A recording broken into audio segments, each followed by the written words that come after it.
So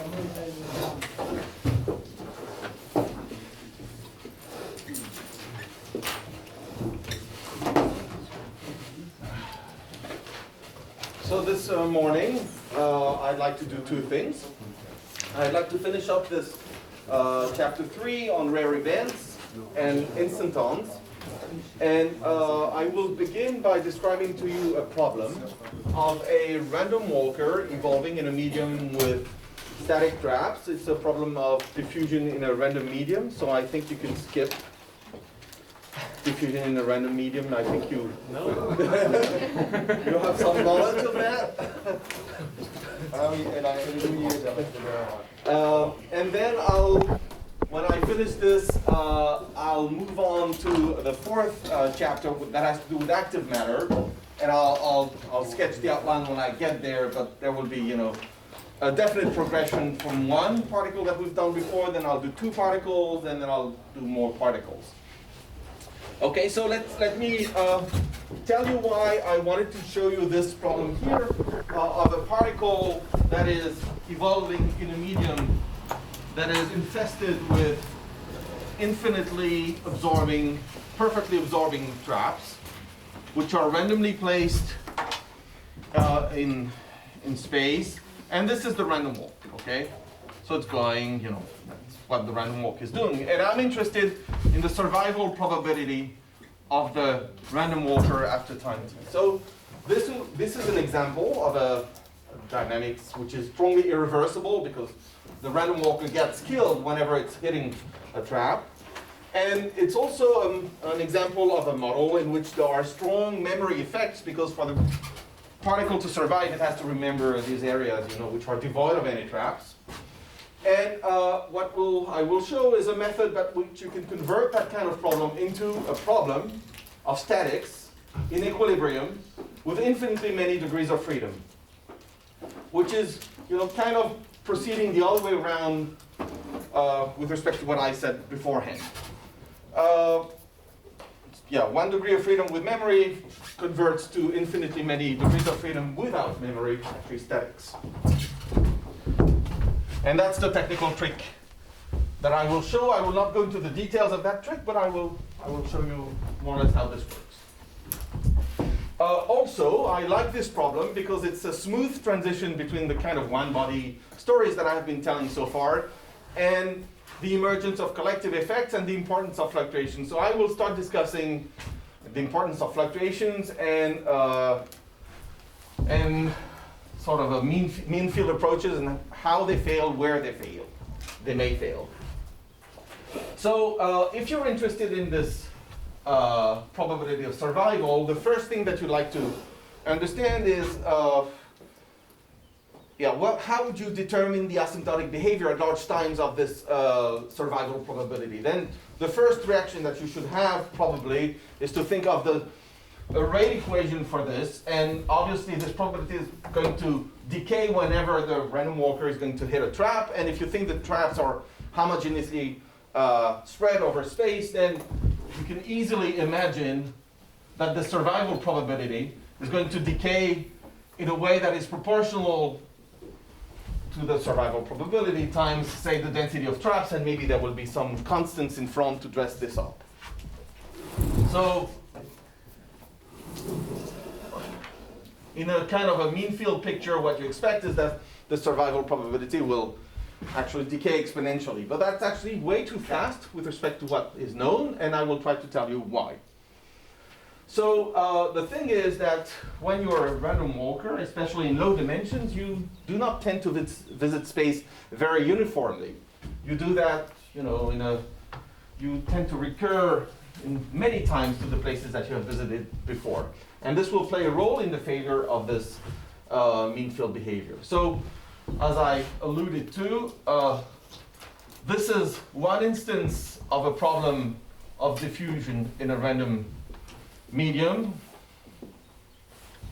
And if you haven't read it, you should definitely read it. So let me just go a little bit more into the details. And again, for me, it's easier if I sort of put a grid here. I discretize things because then when it's discrete, it's easier. So let's imagine, let's put a trap at position x with probability p.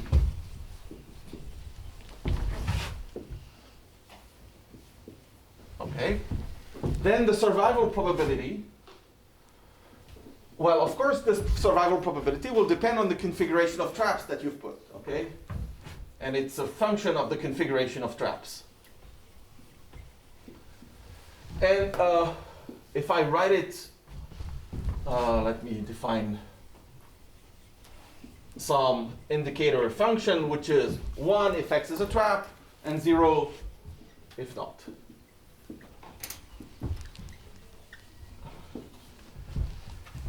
Yep.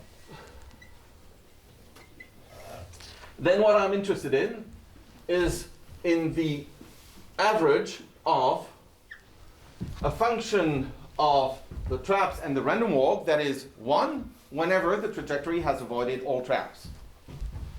And you can see that what I'm going to write now will work. Plus 1 minus n of x. Maybe this is not the most clever way of writing it.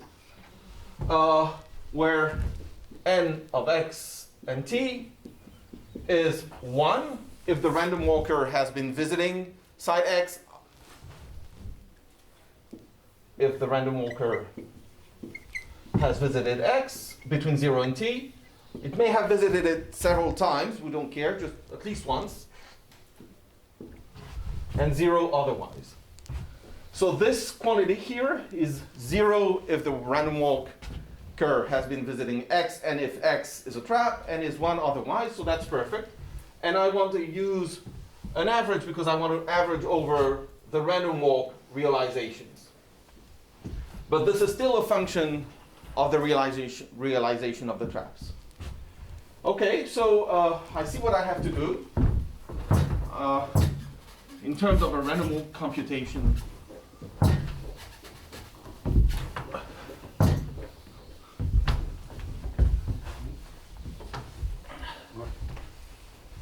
And I'll be interested.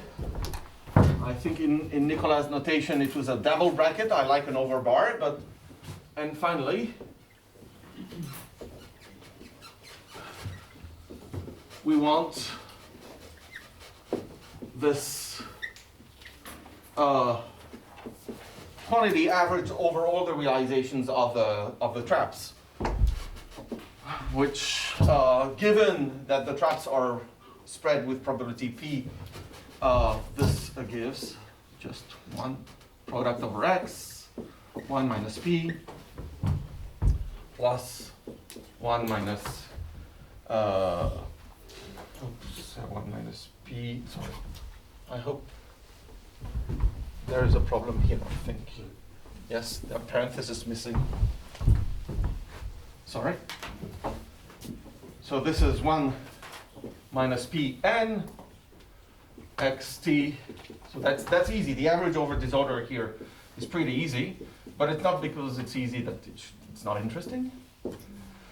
And if I write it in a slightly different way, this is an average over all random walk realizations of e to the minus g times s. G is just the log of 1 minus p minus the log of 1 minus p, and s is the sum of these n of xt, and that's the total number of distinct sites that the random walker has been visiting up until time t.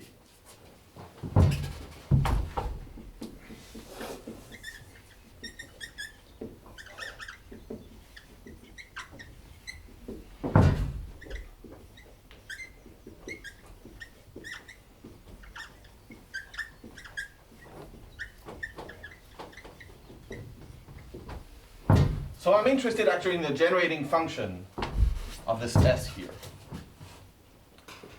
And immediately you see that if the typical s is not linear, then maybe this exponential behavior will not be correct. And indeed, you know what a one-dimensional random walk looks like. It looks like a very compact object, and it's also compact in dimension 2, a little less compact in higher dimensions. And we know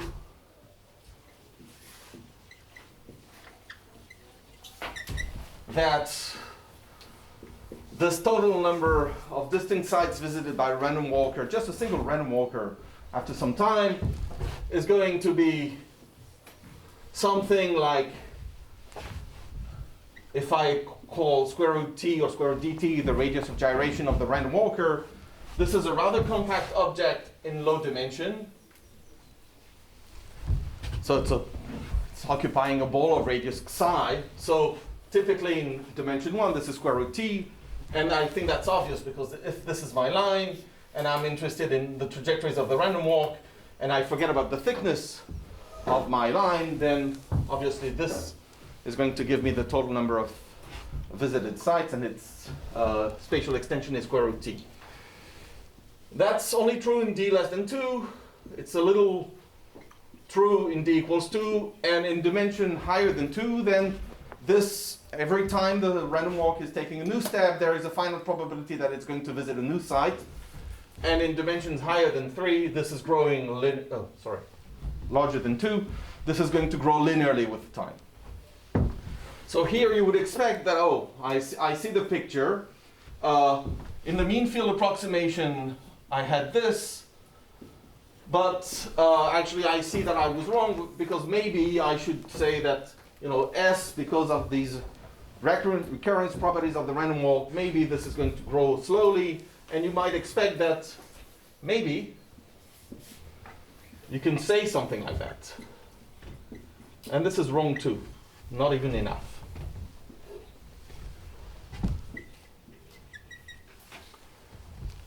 Good.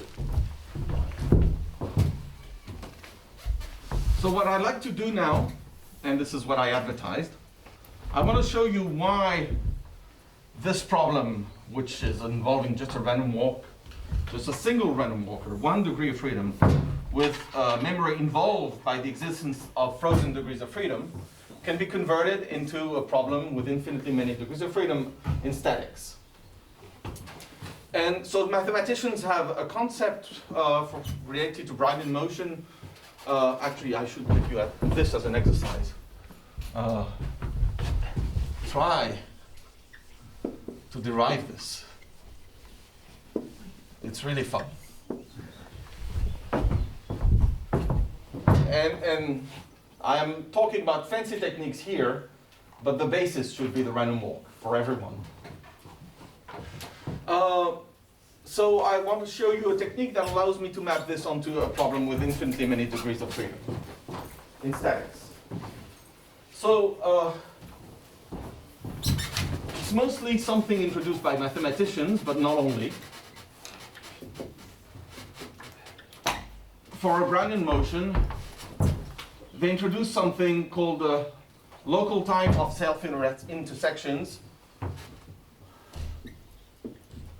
which is the number of times the random walk has been visiting a given site over a given time window 0t.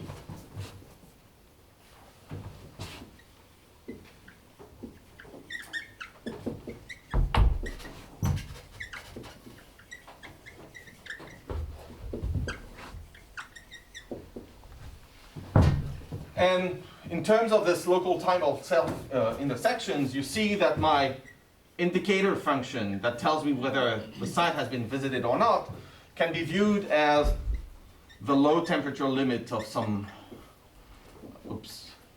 going to infinity, of a sine function somehow of this local time of self-intersections. Now I will use a trick, and I will not show the trick, and it's not such an easy trick to prove, but it's a trick that I'm sure you have seen before in other contexts, or you might have seen before in other contexts, especially if you have studied a bit of polymer physics, if you've done a bit of soft matter. The trick is the following. There is a way of establishing a connection between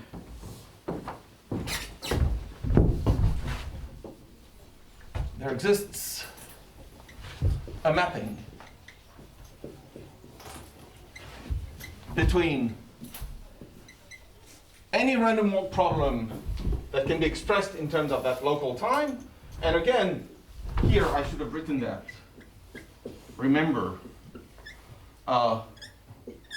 this is this, so this is really the sum over x of the local times, of the exponential of the local times. There is a mapping between problems that can be expressed in terms of this local time, between a random walk with length or duration t characterized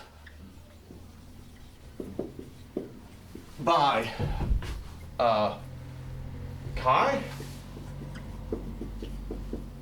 and a field theory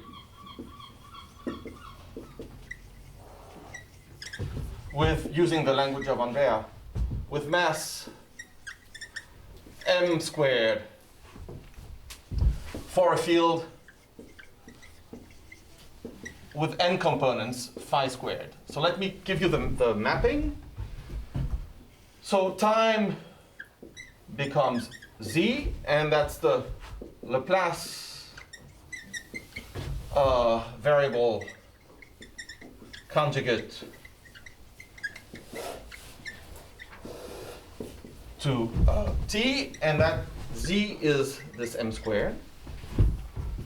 This chi here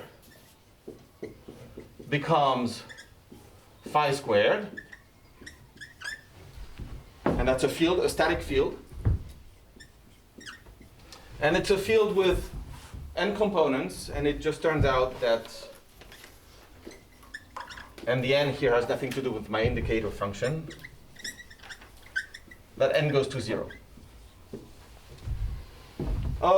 This is a trick that you might have seen before if you have studied, say, the Edwards model for polymers, because the then showed that this model, which is expressed in terms of the square of this self-intersection local time, can be expressed as a phi squared field theory.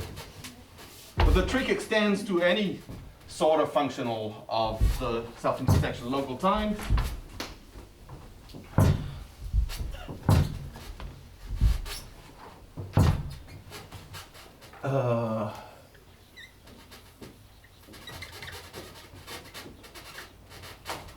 And you will find the explanation of the trick in general in papers by these people. So let's see how I transformed using this trick, which again, it's a black box here, but I am going a little fast. So I'm interested in this. And as I said, I need to go to the Laplace transform because that's easier for me for the mapping. And this is just expressed as a problem in two-dimensional space, if the random walk problem that I'm considering is in 2 dimensions, involving a theory with a mass term, which is weighted by the Laplace transform conjugate to t. You can view z as 1 over t. For large t, this is good enough. And I'm interested in the generating function of this s. So that comes in g e minus beta phi squared over 2. Yes. So that's the thing I have to study. And I understand that beta has to be taken to infinity. I insist this is very nice because I lost time completely. This is a static problem, but now this is a static problem living in an extended space. Every side is coupled to every side. So I have really,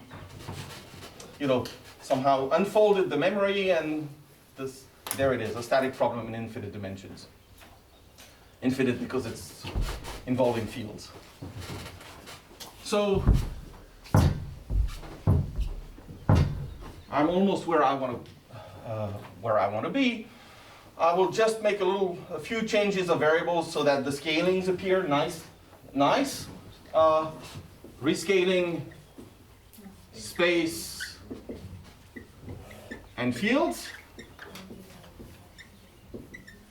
And keeping in mind that eventually I'll be interested in the z goes to 0 limit, because this critical behavior here corresponds to what I'm interested in, because as I said, z is 1 over t, and I'm interested in the asymptotic regime as t goes to infinity. So rescaling space and fields according to the following, which of course is on some other page. Easy.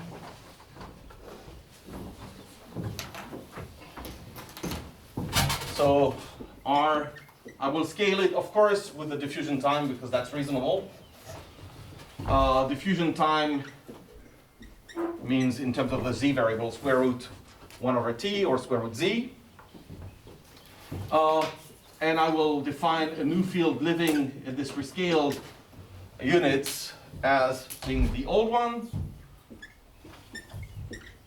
times some prefactor that makes my life easier, and that's square root z over g. And the reason I do that is because then the thing that I'm interested in, this Laplace transform of the survival probability, is given as a path integral over this vectorial field times some weight. And this is where I'm happy, because I connect with what I did the last time. There's a prefactor here that is g times z to the minus d over 2 times, and let me write this. So I hope I didn't make any mistake with the rescaling, but it should be okay. And this is 1. Well, maybe there are sign mistakes, but because somehow I feel that there's a 1 missing maybe here. Okay. Some psi squared, sorry, over 2, and psi here is a constant that you can express in terms of the z and everything, which is beta g over z. Okay, so I'm happy because I reach exactly the point that I reached the other times. I have managed to write my probability of interest, or its Laplace transform, in terms of some sort of a path integral involving a weight that looks very complicated, but in front of the argument of the exponential, there's a prefactor that goes to infinity as z goes to 0, that is, as time goes to infinity. So that tells me that the configurations that will dominate this path integral will be the ones that minimize this thing here.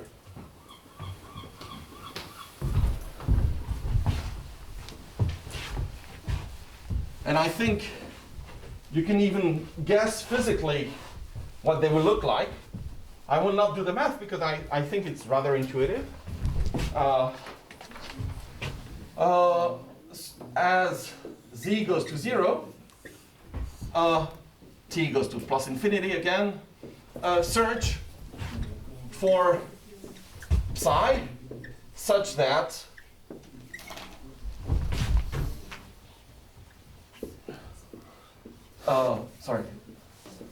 the action becomes minimal.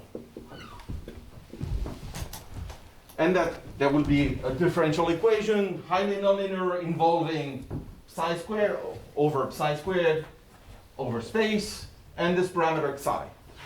And I will just plot, of course that's a differential equation that, for which I can try to solve, and I will even assume that there is spherical symmetry in the solution for this equation. And if I plot the solution as a function of r, I will see something like that.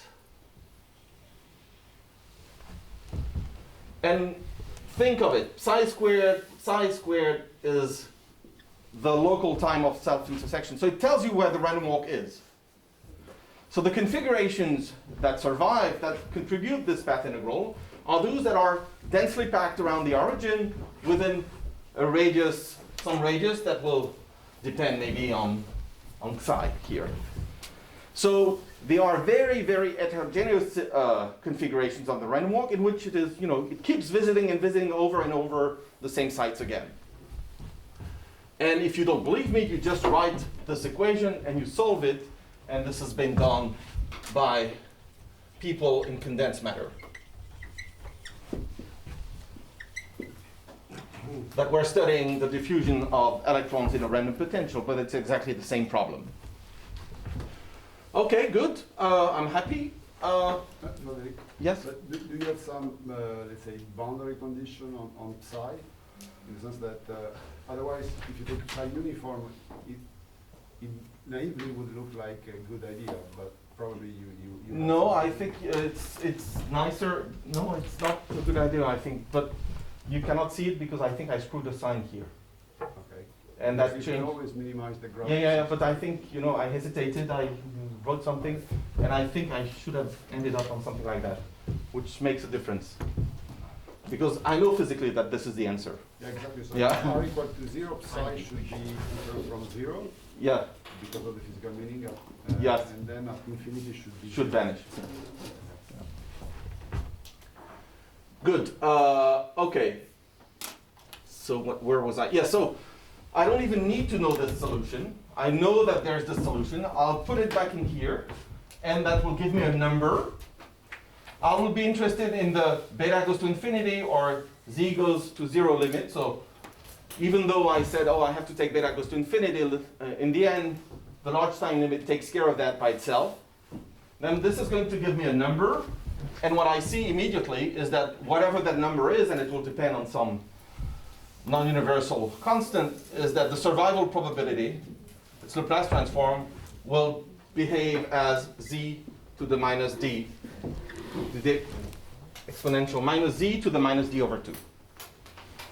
And if I do the inverse Laplace transform, what I get is the following.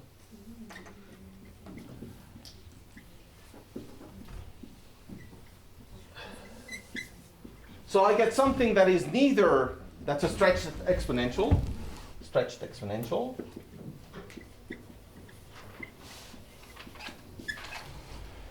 in dimension 1, you could check that the spatial extension of the random walks that contribute is t to the 1/3, not, or in dimension d, it's t to the 1 over d plus 2, not square root t. So that's really more compact. And you see that they are the ones that contribute, these rare configurations are the ones that contribute the survival probability. And even though I have tried to do several steps of mean field, there was really none that was able to capture this behavior. And I like this problem also because you also see that here there is only one dimension in which mean field is correct. And that's the infinity. Otherwise, it's never correct. So the lesson to take from this is manifold. So first, I hope, even though it was really a flash here, there are some specific techniques when you're doing the population dynamics of a few number of random walks. Okay? Few random walks, not an extensive number. You can use this trick. And if you have several random walks, then you can introduce several of these fields together. And this is one of the ways that people have been able to, say, study the intersections of several random walkers together. But that works for only a finite number of these random walkers. So that's a limitation that we will try to go beyond afterwards. That's another instance in which you get the asymptotic behavior using some sort of saddle point approximation or instanton calculus. And I like also this aspect in which you convert, you go the backward track in which you convert a problem with memory into a problem of statics, but with infinitely many degrees of freedom, whereas I have talked about the other direction so far. So this nice little problem, I think it's good to have it in mind because there are lots of warning signs everywhere for many things that can go wrong. in doing mean field, in dealing with random walks that interact. And that's going to be the final word on this number 3 on rare events. So if you have a few questions here, I can take them. Otherwise, I just move on and we go on to active matter.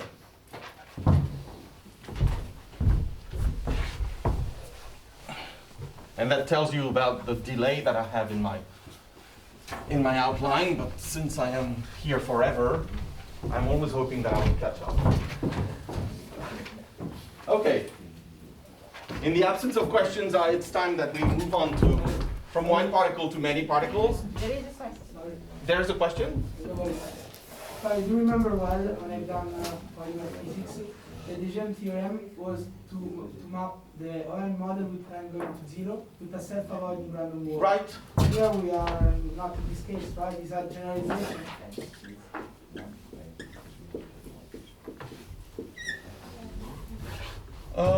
So you reweight each random walk with a weight that looks like this. And if you simplify, this is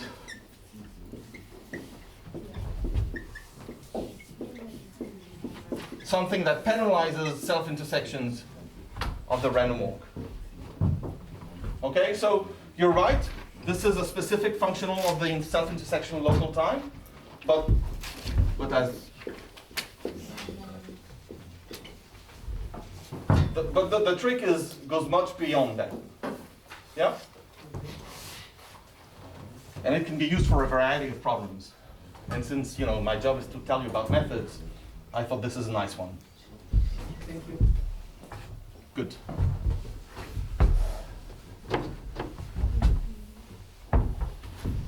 Okay. So we're going to go into lecture 4, chapter 4, and I want to address the issue of collective behavior in assemblies of active particles. So I will use this as a title, but that is really way too ambitious for what I want to do, really. So I will very quickly narrow down what I want to say to situations that are much simpler than what Andrea has been telling you about. For instance, self-propelled particles that look like this, or even if you put some wings there, right? No, I will not talk about polar active matter. I will not even talk about nematic active matter. That's even too complicated for me, so I will stick to that sort of self-propelled particles that have a round shape. They have a self-propulsion force that brings in some memory, some persistence in the motion, but I want to forget about all these fancy effects, and already for me that will be hard enough to deal with 1, 2, several of these particles together. And that's the goal of this number 4. I want to address the collective behavior that emerges from a set of these particles put together. So in order to do that, I will begin with an introduction, and I will tell you about the two-body problem, because that's what we do in physics. If we understand one particle, that's good. 2 particles, that's even better. And then from there, we build up the whole picture for many particles. So I will begin with that. And then after that, as a second thing that I will address, I will tell you how all sorts of approximations that people have tried, and in particular, low persistence expansions. And I will finish with mesoscopic approaches, and you will see that I will end up on 5 to the 4 theories of a scalar type, because that's easier here, of the same sort that Andrea has been telling you about. And for some reason, they don't resemble his, but maybe there will be some mistakes along the way, I don't know. Okay, so let me begin.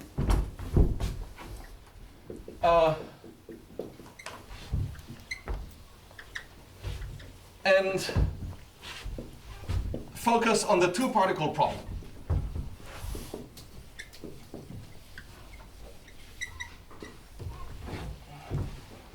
So there are several models of these self-propelled particles, but I will do things even simpler. So I will reduce dimension, and I will put the 2 particles on a ring.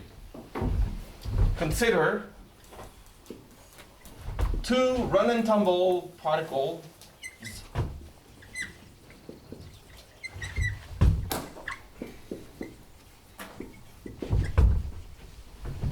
on a ring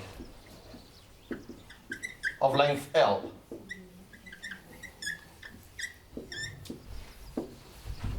So this is my ring. I have a point-like particle here, and other point-like particle there, and they cannot cross each other. I have to put some interactions, otherwise this is not fun. I have an ideal gas, and I'm not interested in that. I know for the ideal gas this is an equilibrium system, so I want to see what's happening if I put interactions, repulsive, strongly repulsive interactions between the two particles. There is something that you might have seen or heard a number of times, is that if there is some persistence in the motion of an active particle, then what will happen is that when it's hitting a hard obstacle, then it just keeps going until something tells the particle to flip, which happens every time tau. So it's not really that the particle is sticking to the obstacle, it's rather that it's not sticking off or it's not repelled, which is effectively sticking to the obstacle. So what we expect here is that the two particles will feel some sort of attraction, because if they are going head on, then until the random numbers are doing so, they will stay together, hitting head on one onto the other. So, and I want to put that into equations because we will see what this leads to for the probability of observing the two particles, 1 and 2, a distance r apart. So that's the calculation I'd like to do, and you can find a complicated version based on the lattice. This is really a very difficult calculation on the lattice, but it simplifies a lot when in the continuum. And but I want to give you the reference, at least on the lattice, because it's a very nice paper.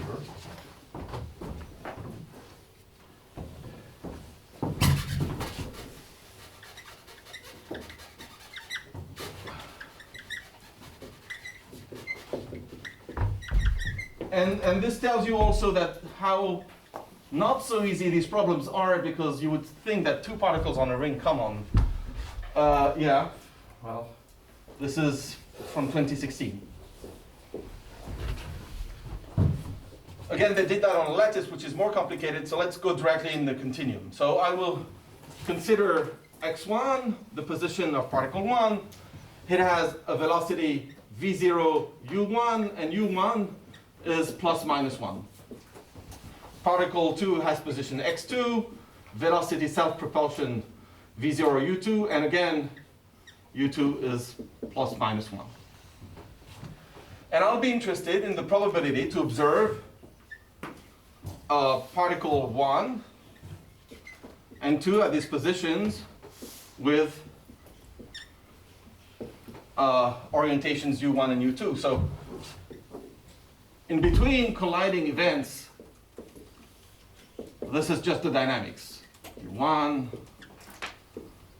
and ui flips with rate 1 over tau. Tau is the characteristic time. Flips, so it becomes plus 1 if it is minus 1 with rate 1 over tau. I will be interested in the long time limit, so I will take this in the large time limit, and nothing prevents me from being a little clever, and I expect that this is going to be a function that depends only on the distance between the two particles, and it should have some invariance when I change r into L minus r, if r is the distance between the two particles. So it has to be a function of the distance between the two particles, but I will have to keep the two orientations. And you expect that, well, there is some invariance property when you change r into L minus r, but if you do that, you might have to change also the orientations of the particles. So there are 4 components to this thing, according to whether u1 and u2 are plus minus 1, so I will denote them. So there will be this, there will be this. Let me write them all. Yeah. And here is what I expect. And I will make an assumption, and then I will check that it's okay, that it's actually a solution. if you buy that there's only a single solution to these equations, then I think you'll be happy. So what I expect is that there will be maybe a uniform state when the particles are far apart, a constant. And I also expect that then when the heat hits one is going after the other, then it may be that there is some delta peak. But if I put a delta peak at contact, well, when 2 is catching up with 1, then I should also put a delta peak at contact when 1 is catching up with 2. So there should be, and for symmetry reasons I put the same amplitude, there should be also a delta peak there. And I expect exactly the same behavior for the particles going both in the other direction. So now, if one is going towards the other, and they're hitting head-on, then I expect also a uniform part, but I expect there will be a delta peak only when R reduces to 0. Because there is no possibility that they go the other way around with these directions. However, for the configuration in which I have been flipping the directions, I should expect exactly the same physics, changing R into L minus R by flipping the two orientations. So I have four constants here. Maybe one will just go away through normalization, but I have to find equations that govern these, that constrain these constants. And I will write the generic equation, and then I will let you do the solution. It's just solving a linear system of 3 constants. So what is the generic equation? Well, the generic equation is the following. This is the Fokker-Planck equation. Let me take plus plus here.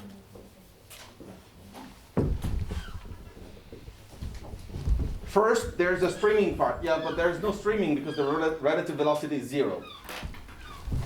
Second, there is the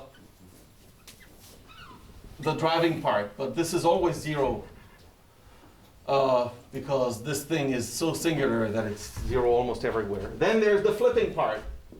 And in order to get to a configuration in which you have plus plus, you can come either from the configuration in which you have plus minus and one flips, or minus plus.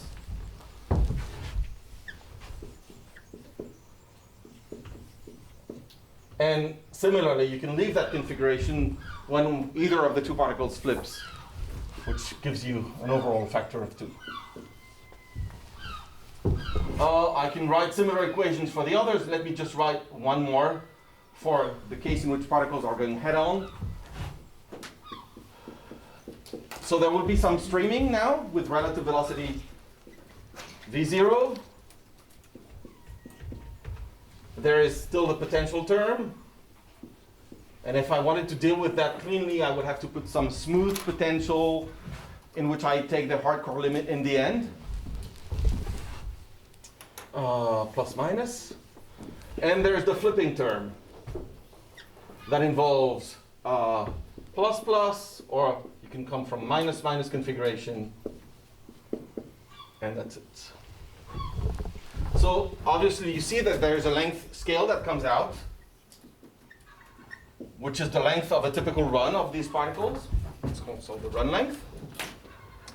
And if you plug these equations into, this ansatz into these equations and cancel this time-dependent part because you're interested in the stationary state, then what will come out are just conditions bearing on these various coefficients. Of course, you have to integrate them around 0, 0 minus 0 plus, or around n minus r, and then you will get these constraints. So let me write the constraints.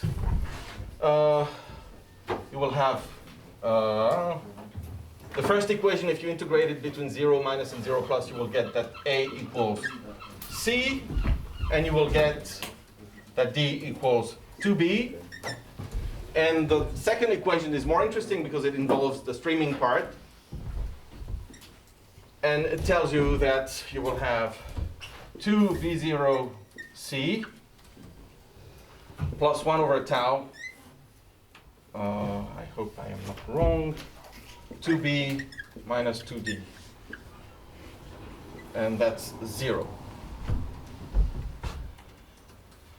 Yeah.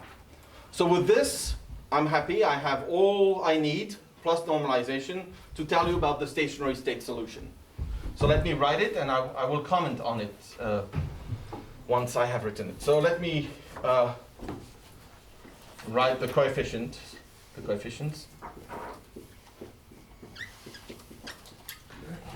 And B equals L over. So I found a solution, and of course, if this is the solution, since the solution is expected to be unique, then I'm happy. And what I find indeed is that this is a solution, and for this to be a solution, I just need to pick the constants with the right values. And the bottom line is that this ansatz here, which I leave on the board, is correct. And it is expressing that you have a very, very strong effective interaction, attractive interaction. Hence, ansatz was correct. And there exists a very strong delta interaction between these active particles.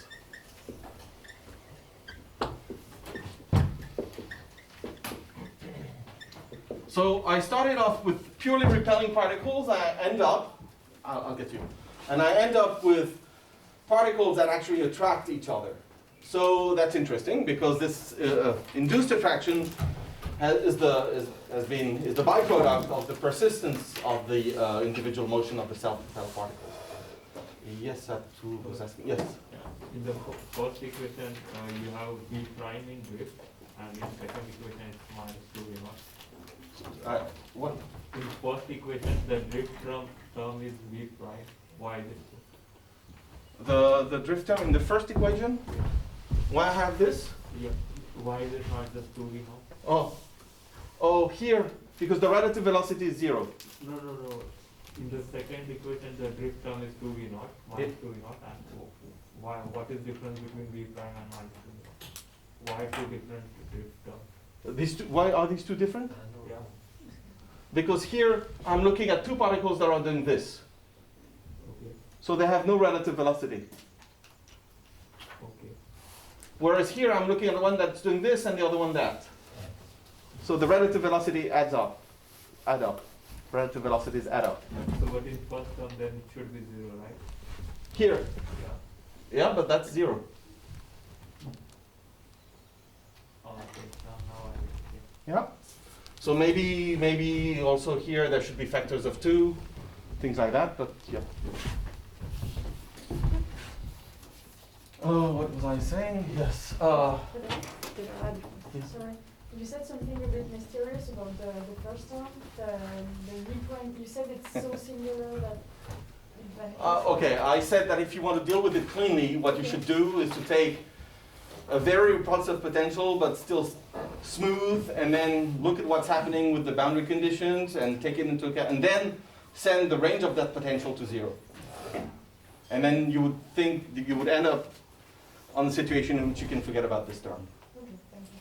So what I'm doing here is that, okay, I'm integrating this between 0 plus and 0 minus. I forget about this, and then I get all these equations. But you have to be a little cleaner if you want to do that without, Okay, thank you. knowing what you're doing. And otherwise it would not be delta function, I guess, right? Okay, so that's that's a good point. This delta interaction is the result of the hard constraint, and of course if you have a smoother potential, then it will not exactly be a delta, but a smooth delta, a smooth attraction that's, an excess probability of contact. There is another question. It is related, in fact. So V prime, I should think of it as a smooth, short range Yes. relative potential. And then to get these results, you take the other limit. Something like that. Yes? Can I make a comment? So, Sure. an alternative to introducing that potential to then spike is to introduce additional thermal noise, because then you can express the hardcore exclusion as a reflective boundary condition, and then in the end you send the thermal noise to 0. You can also do that, yes. But I think I like these 3 lines.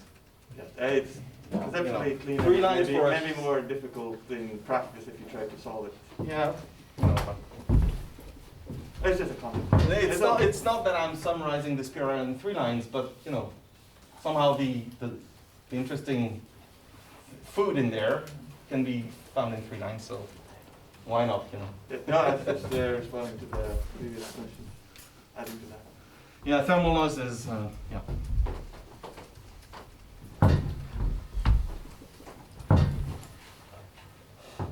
Oh, it's true. You come from Edinburgh. Yes. Yeah, yeah. I should. Okay. Okay, good. So let me write it. The delta peak is smoothened with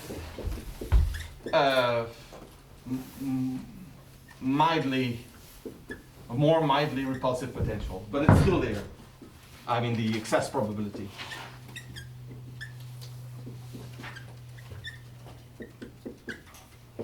So at this stage, as it's almost a reflex, you know, if you think that, okay, you can use this equilibrium picture of yours that if I have hard spheres, I know that there will not be anything fancy when I put them together, but if I have repelling particles with some sort of an attractive well, I know that the system, when I put all the particles together, may undergo a liquid gas transition. So if you look at this 2-particle picture, it's good because then you expect from there that there is the possibility that if you put several particles together, they might actually phase separate depending on the value of this thing here. So let me just tell you how one would proceed in higher dimensions, because 2 dimension is nice, but actually there is no phase transition in 1 dimension. So let me just briefly comment on what's happening in higher dimensions, and also comment on the fact that even the 2-particle problem cannot be solved.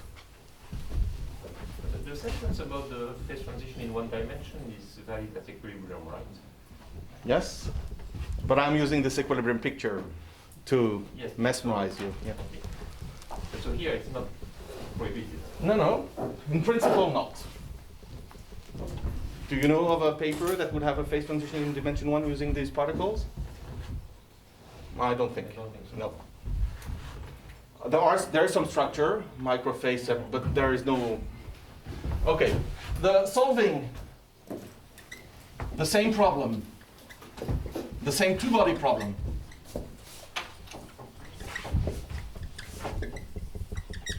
In higher dimensions,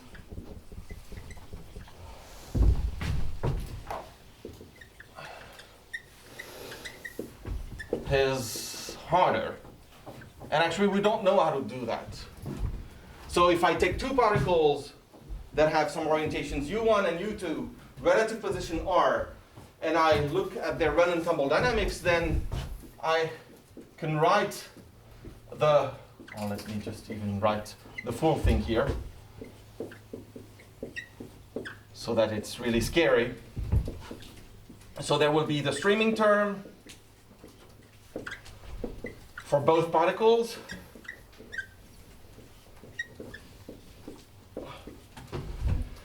There will be the potential term.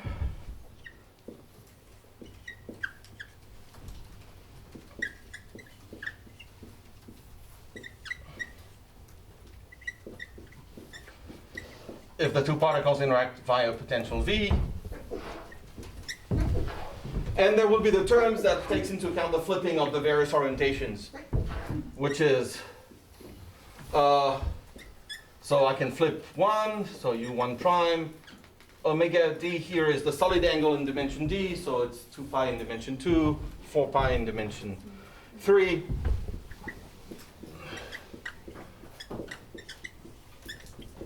Because you can reorient in arbitrary direction. And there is a loss term here, u1, u2, and you have a similar term for du2 prime, and I'm not going to write everything, in case this is particle 2 that is flipping. minus the same thing here.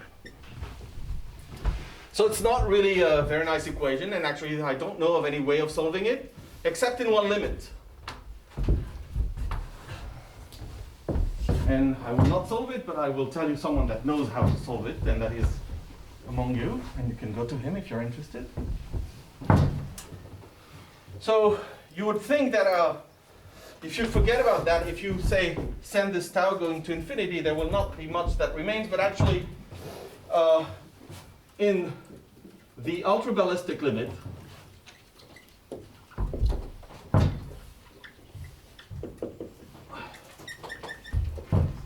where the run length is much larger, say, than the range of the potential,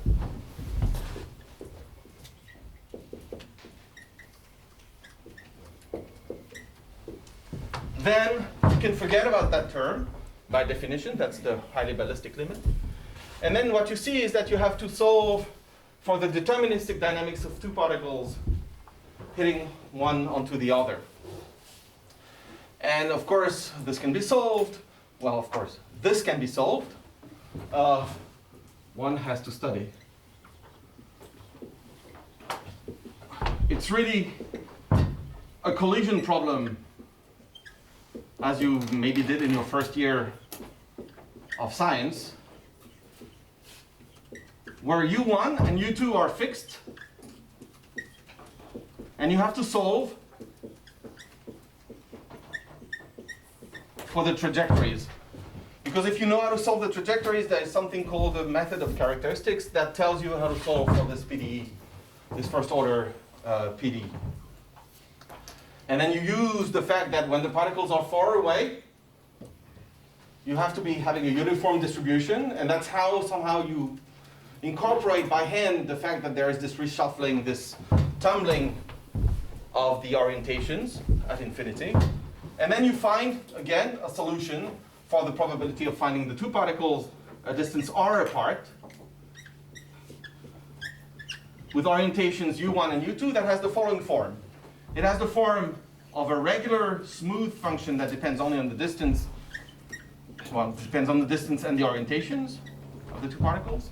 Plus, again, some amplitude that depends on u1, u2, and on the orientation r of the relative position of the two particles times a delta peak at contact. Actually, this is a form that is fully consistent with what I told you before. It turns out that in this limit that we considered before in one dimension, the exact problem told us that this guy was basically V0 tau in 1D. But in the ultra-ballistic limit, what we find is sigma, the range of the potential. So here, the prefactor of this delta peak here is a scaling function that has the dimension of a length. It's a scaling function of the ratio of this run length to the range of the potential, which turns out to be calculable in the tau goes to infinity limit and gives this behavior which does not depend, which does not involve the persistence time, somewhat surprisingly. I find it remarkable that there is a finite result. I should put it like that. Yes? Maybe I missed it. In the bracket equation on the right, Yes? backward, the third term, why there is no symmetry at 1 and 2? Oh, it's because I was lazy. I was hoping you would.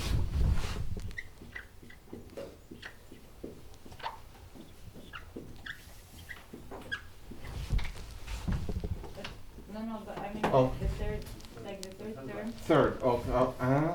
This one. Yeah. Yeah, sorry. Yeah, the question is what?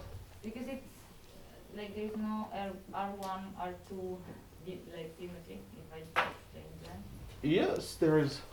Because the derivative is only with respect to R1. Yeah, but I see. Look at the argument. I could have put this, and it would have been the same. Ah, okay. Yeah, because yes, you're right. So I should have said that. But I imagine purely a radial potential. Ah, okay. And That's the advantage of working with spherical particles. You know, they're isotropic, everything. Any interactions are isotropic, which, again, is the simplest you can do. You know, I'm trying to throw off, you know, the water of the bath and trying to keep the baby. So I'm, you know, trying to get rid of all the unnecessary details, and hopefully there will be some interesting physics left. Yeah, okay. Yep.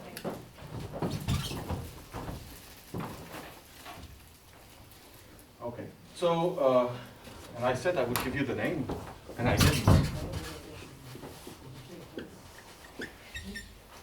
Thibaut is in the room, and he had a poster, and he knows how to do these other things. We can learn from him. Okay, good.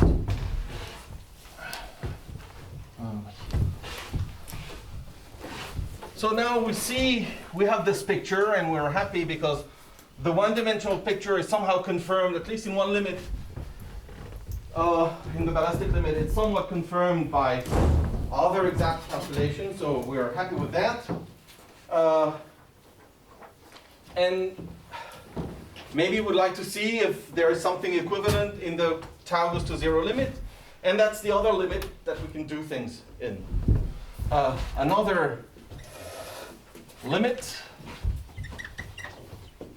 in which progress is possible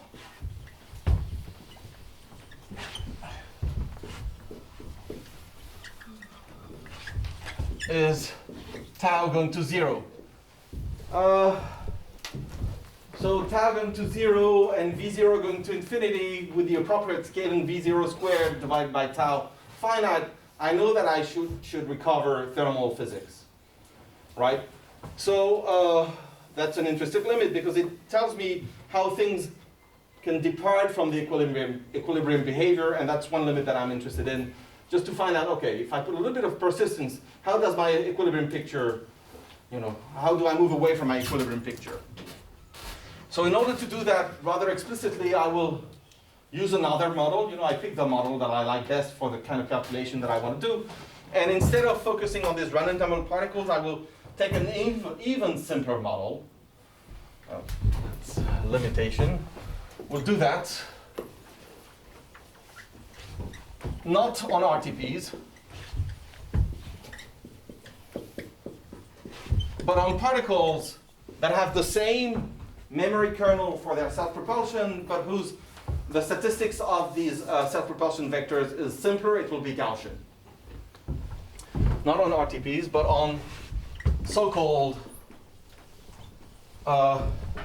active Ornstein-Uhlenbeck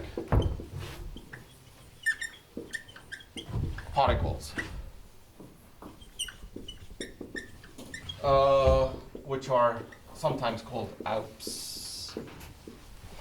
So they are very nice for anyone that is doing computation by hand, but also anyone that is doing computation with a computer, because it's smooth. Okay, so let me define the model, and you'll see that it's again this idea that, okay, you throw progressively more and more physics, hoping that there will still be some interesting stuff left. And the dynamics of the particles is as follows. I take two particles, and again, I put this repulsive isotropic potential, and I put some self-propulsion, U1, and I will do the same with 2 plus V0 U2. But now what I will ask is that U doesn't have this run tumble dynamics. I will just ask that U has the same correlations as the run and tumble self-propulsion, but I will be more relaxed about the statistics of U. Here, U1 of T, U1 of T prime will be taken to have exactly the same statistical properties as run and tumble noise, but I allow for you to have Gaussian statistics. And this is where the model takes its name from. U evolves according to a stochastic equation that is linear. It's an Ornstein-Uhlenbeck process. So it relaxes with a characteristic time tau, hence the tau here. And I have to fine-tune the amplitude so that things are reasonably reasonable. Okay. Psi 1, and psi 1 is a Gaussian white noise. Gaussian and white.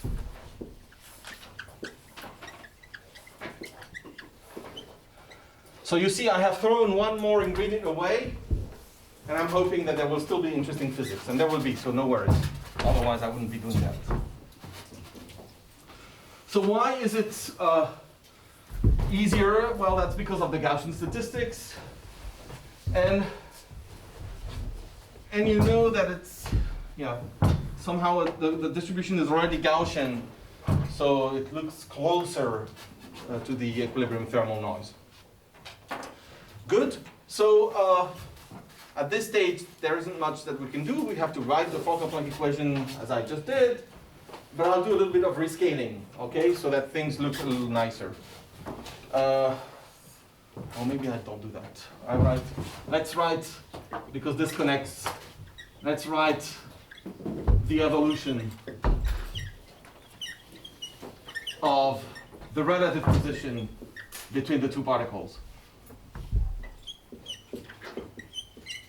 So let me write it from the start. In full, but I'm not giving the derivation because I gave it the other day when I had a question on that.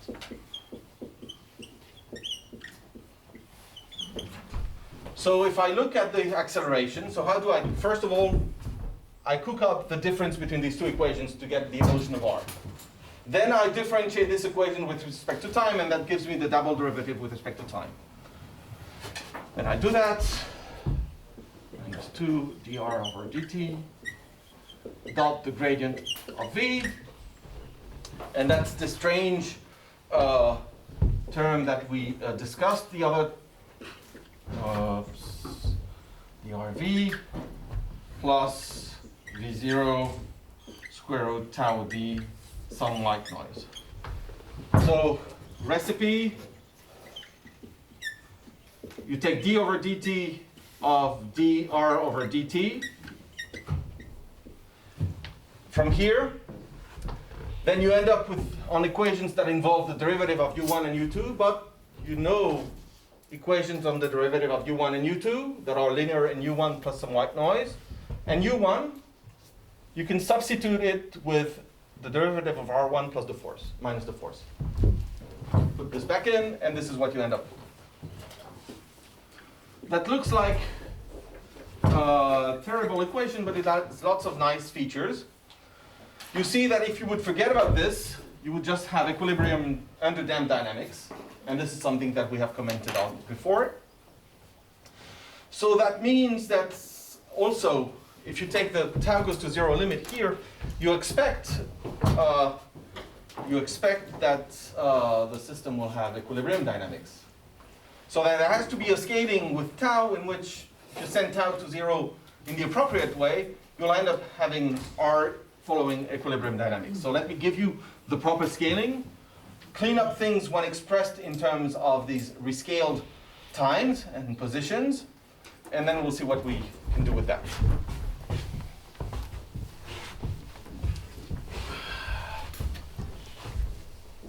So the guy that did that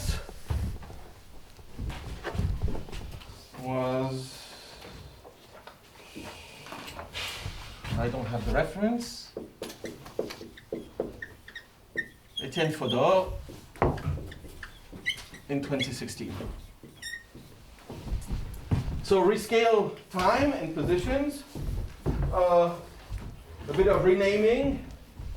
So I will be working with a time t tilde, which is t divided by square root tau, and then I will forget about the tilde. And in these rescaled times, this is the equation that I have. Forget the tilde. I end up on the dynamics with a friction which is 1 over square root tau. That's viscous friction. I have also the external potential, as I would have for the relative position of two particles in a potential V. I have some tau-dependent additional friction, that is dr over dt dot grad applied on grad applied on V.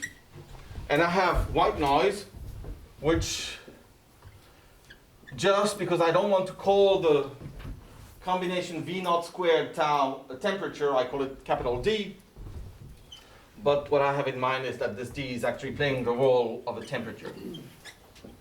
And psi now is a white noise with delta correlations and unit amplitude. So that's very nice, because you see now that if you forget about this, you've got a system with a rather large friction, but just in a system with equilibrium dynamics in some external potential which is underdamped. And at this stage, you're in a good position to attempt a small tau expansion. Because for tau equals 0, you know what the steady state distribution is. It's the equilibrium one, e to the minus v squared over 2 minus the potential times beta. And from there, you can expand in power series. And the thing which is maybe a little tricky is that the parameter of the series expansion is square root tau, not tau.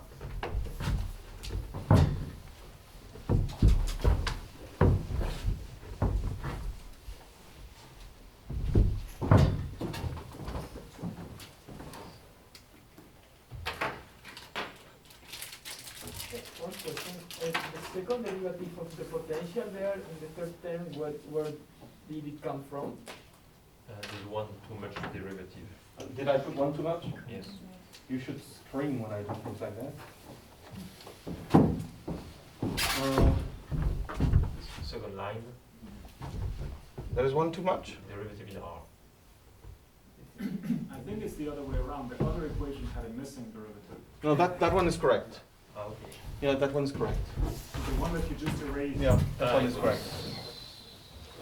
So we know that if P equals dr over dt, then as tau goes to 0, P stationary of R and P is going to be given by E minus P squared over 2D, like a temperature, minus V of R over D. And now what we can try is to say, okay, let's try some series expansion in powers of square root tau times functions of R and P, and see if we can find these functions. It turns out that it's possible to some order, to some degree, and I will give you the answer. You just have to substitute this into this equation, look at the resulting equations for f, and with a bit of luck, and you can find the functions f that are actually satisfying the state, that are allowing to fulfill the stationary state equation. So I want to give you the result because the derivation itself is not very illuminating, but the result has something to say. After substituting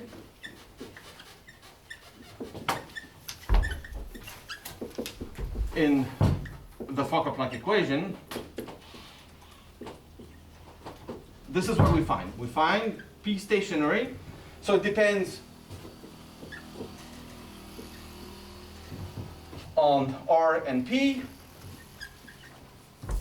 And of course it begins as we have here.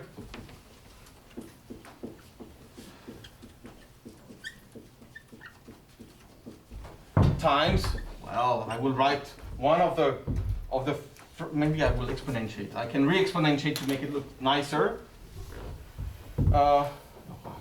Yes. No, I will not do that right away. Minus tau over 2D. So it doesn't look very nice, but there is lots of interesting information that you can glean from this thing here.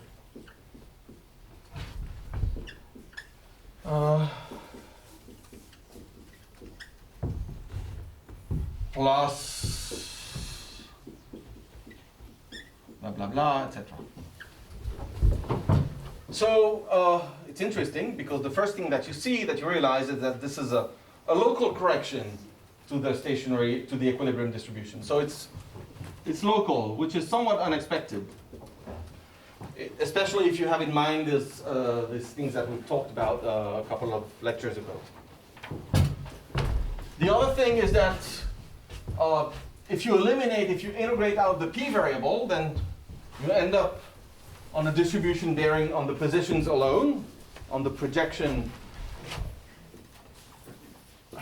If you integrate out the self-propulsion variables, then you end up on, of course, this is unchanged, the Boltzmann weight that is corrected by some term that is now linear in tau plus tau v double prime. And you can go on and maybe try and find more terms, but let's focus on what we have here. Because if you take for the two particles that interact one against the other, say a purely repulsive potential, if this is my V of R, maybe 1 over R12 or something like that, then for some values of capital D and tau, if you believe that you can still do something at finite, if you believe that this formula can be somehow telling you something at finite tau, which it isn't because I derived it for small tau, but let's make it speak anyhow. It will tell you something. It will tell you that for a finite value of tau and D, you actually have something like that. At tau equals 0, this is it, and that's at tau positive. That's not for any value of D, you need D large enough. Can you recall what is the expression of D? Yes, I will. D is temperature. So I'm working in a limit in which this thing is finite.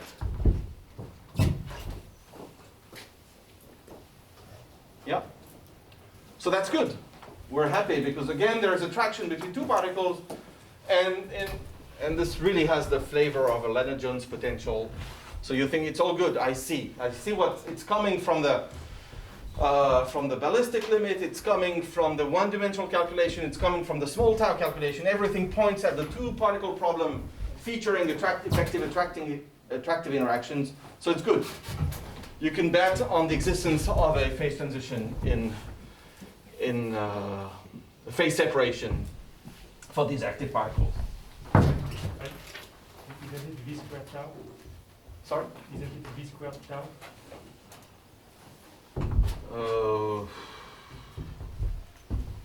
Is it tau? Yes, otherwise it's not the right scaling. Tau goes to 0, V0 goes to infinity. Thanks. Merci. Absolutely.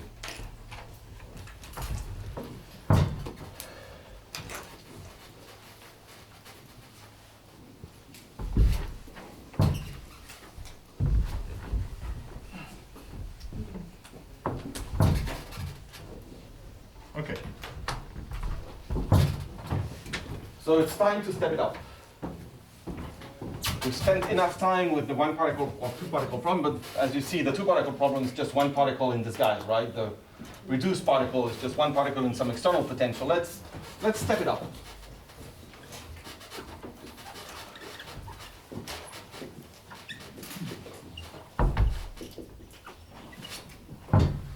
It's a big step.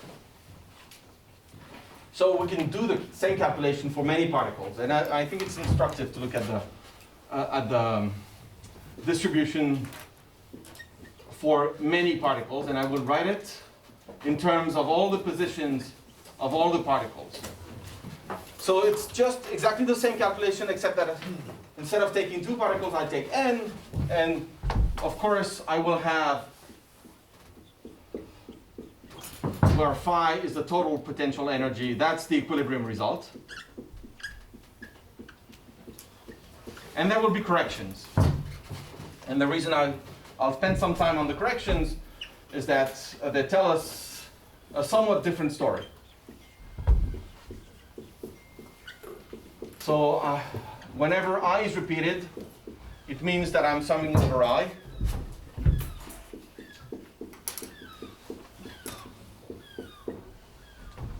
And you would think, oh, it's the same, there is nothing special here. Look at this formula, that is just a generalization. Not quite. Not quite, because in terms of physics, this term tells you a little bit more.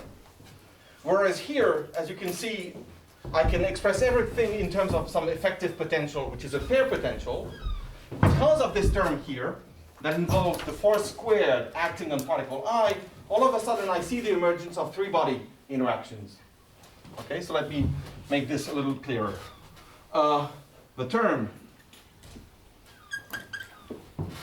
rad I, phi, rad I, phi, which is, somehow the force squared acting on particle I, can also be written as some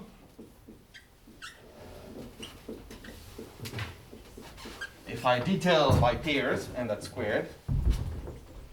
Again, this is a sum over I, j, j prime, f, j over I, f, j prime on I.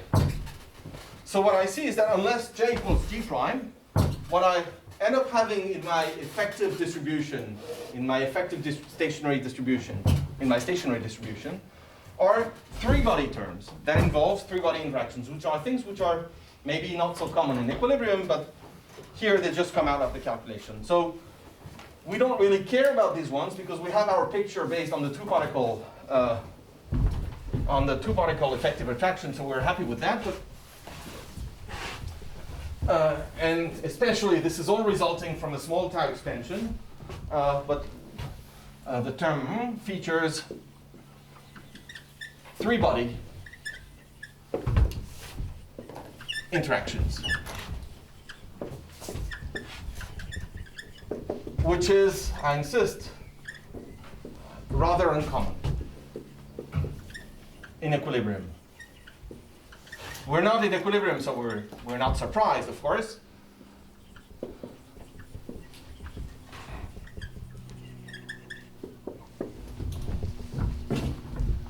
Okay.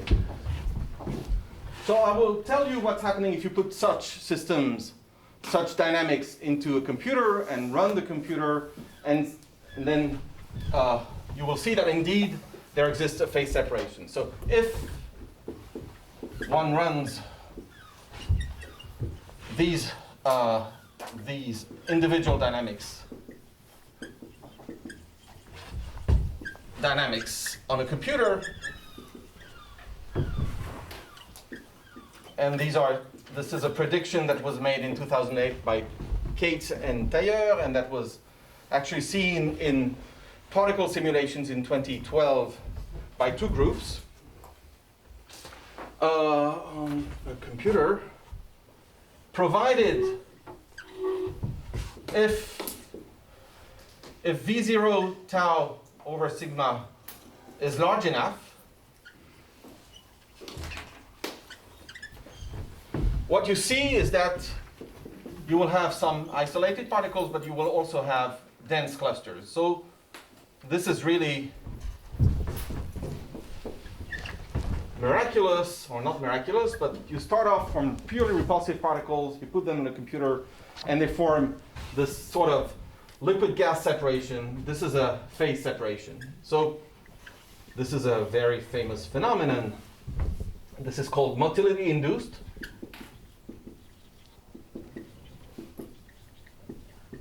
Phase separation.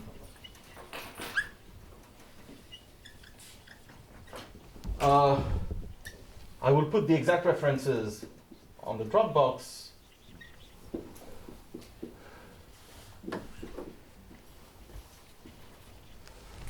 An early theoretical paper suspecting this would happen, and simulations, beautiful simulations. So, Fred, just a question on this. So at the end, since I mean, you start from non-equilibrium, then you get a steady state distribution which has three-body interaction, but is not long range. It's Yeah, okay. exactly. So at the end, the phase separation from the static point of view is just a usual, simple. I mean, there's nothing special from the static point of view, at least. Or not. So in the sense that it's kind of an equilibrium, normal equilibrium. How much more time do I have? I think 15 minutes. Okay. Yeah, no, not 15 minutes. Okay, so Maybe 10 minutes. let's say that given the two-particle picture that I came up with, I don't think this is surprising, because after all, you have your equilibrium intuition working very, very good here. You think that if you have effective attractions between particles, within pairs of particles, you will have this effective Lennard-Jones potential with a small attractive well, and then it's not really too surprising that you have this. And for a long time, there was not much theory on this that would be particle-based. You would have theory based on a field description or quorum sensing models in which you kind of lose track of the individual dynamics of the macroscopic dynamics of the particles. So this notion of two-body, three-body interactions, when you look at the 5-4 theory of Andrea, how did it, you lose it, okay?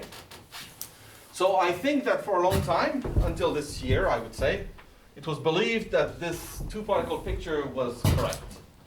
And I want to say a word, maybe I'm jumping, but since you're asking the question, that's... then,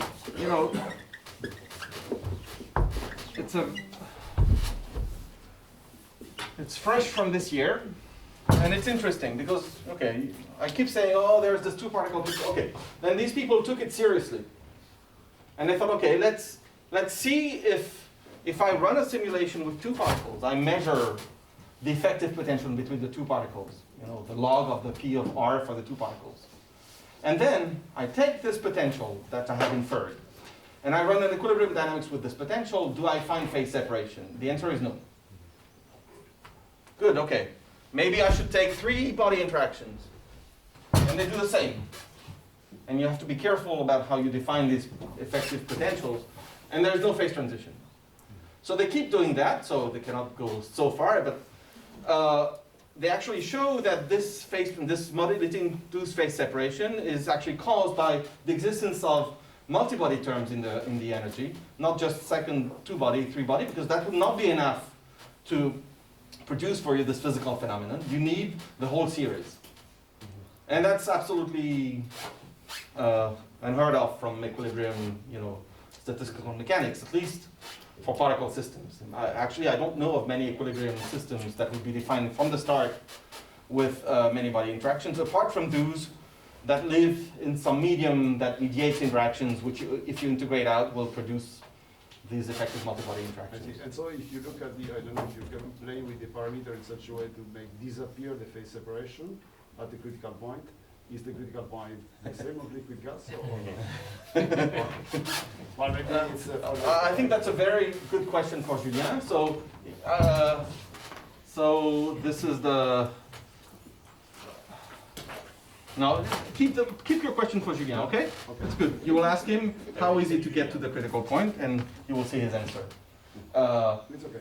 And also you could think, okay, you can do actually systems that would have, from the start, attractive interactions, and then you would have this equilibrium-driven phase separation that would give you some coexistence curve. Then you would enter a regime without coexistence, and again, when you pump up the Peclet number, this ratio V0 tau over sigma, then you would recover this other phase transition, which is MIPS. But it is not very easy to get to this.